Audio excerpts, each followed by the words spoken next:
we're not taught this about them, and conventional view of ill health doesn't sort of bring this idea in that when things quote unquote go wrong with the body, it's not actually gone wrong. It's just the body giving us a nudge to look at where we are in our life.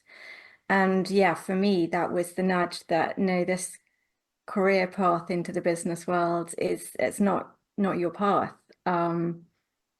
So that began a really long journey that took me the longest time to understand all of that. At first, I was still viewing this from the paradigm of having a physical body and nothing more. So it was like, okay, well, which systems have failed? Is there a pill I can take for this? You know, have I got the wrong diagnosis? All those kinds of questions going through.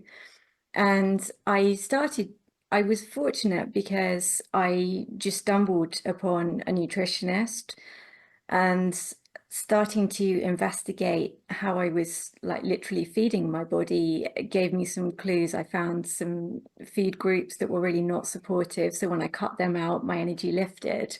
And that was kind of the first aha moment that was more towards functional medicine.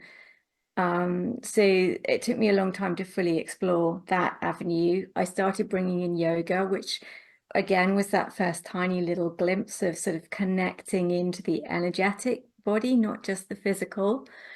But really, it took 14 years before I fully went down the healing path. So I was sort of in this paradigm of denial, just trying to make do. I managed to regain enough energy to sort of function to some degree. And I was sort of like, okay, well, this is it. This is going to be my life, just managing symptoms.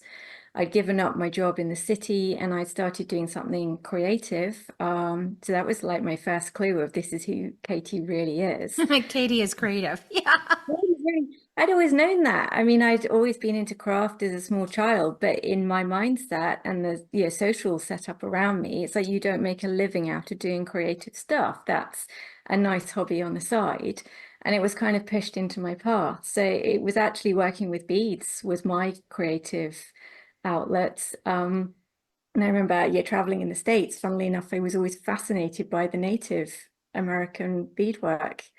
And I learned, I mean, peyote stitch is one of the key stitches that I use. That's used so much by the native community.